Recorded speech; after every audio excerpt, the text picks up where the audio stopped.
আমাদের পেঁয়াজটা যে লাল লাল ভাজা হয়ে গেছে, এখন আদা জিরে দেব আর রসুন বাটাটা দেব।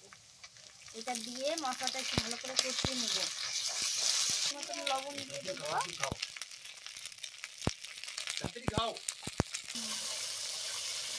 এবার পরিমাণ মতন হলুদ দিয়ে দিলাম।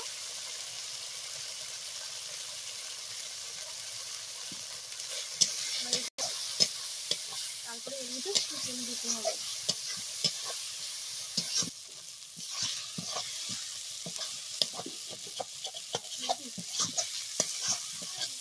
এখন দিয়ে দেবো এই টমেটো কুচিগুলো দিয়ে দিলাম। এগুলো দিয়ে হালকা একটু নাড়াচাড়া করে তারপরে চিকেনটা দিতে হবে। এর মধ্যে দিয়ে দিলাম এই মশলার মধ্যে। না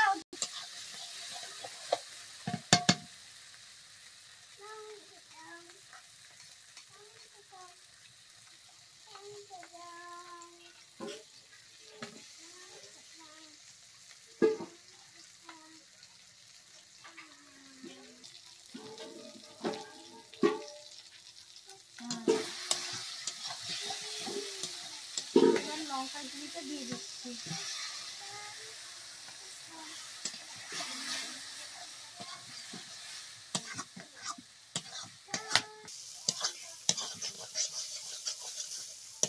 এবার মশলাটা ভাজা ভাজা হয়ে গেছে, এখন চিকেনটা দিয়ে দেবো।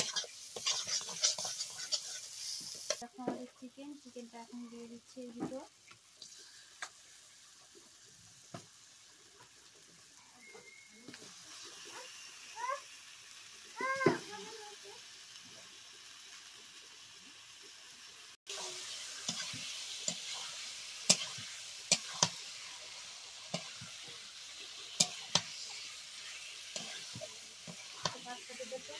এই যে এখন চিকেনটা কষানো হচ্ছে, আর 1-1.5 মিনিট বাদেই আলুটা দিয়ে দেবো এর ভিতর।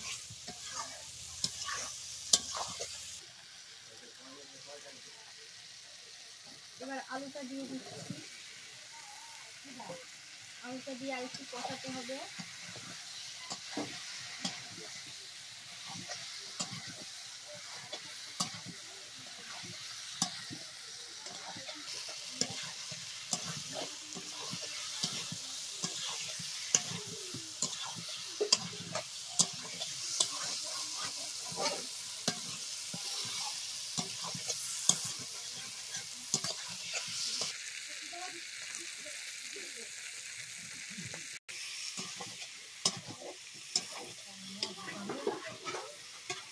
বলো তো এটা কি?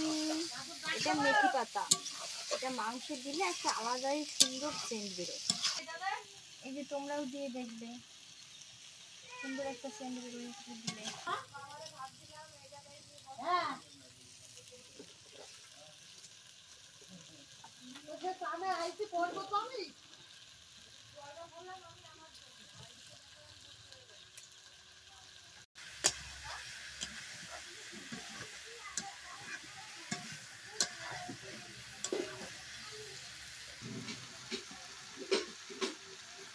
এই যে আমাদের কষানো হয়ে গেছে মাংসটা, এখন একটু উষ্ণ গরম জল দেবো। উষ্ণ গরম জল দিলে যে কোনো সবজির টেস্ট আসে বেশি।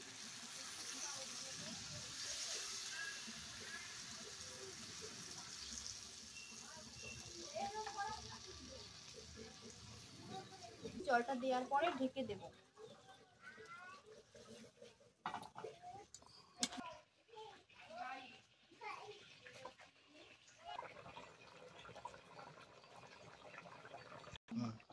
এই যে এখন দিয়ে দিচ্ছি গরম মশলা। এই যে দিয়ে দিচ্ছি গরম মশলা। এবার দেবো এই যে ধনে পাতা। এই যে ধনে পাতা কুচিটা দিয়ে দিচ্ছি।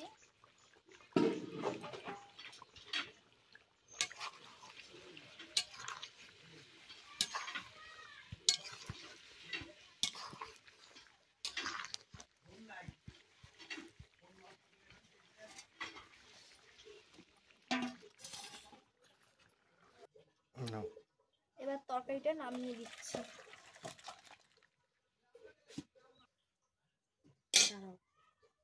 দেখো বন্ধুরা, এই যে আমাদের তরকারিটা নামানো হয়ে গেছে, মাংসের তরকারিটা। এখন দুপুরবেলায় আমরা গরম ভাত দিয়ে খাবো। আমি যেভাবে রান্না করলাম, রান্না করে খেয়ে দেখবে তোমরাও বাড়িতে, ভালোই লাগবে।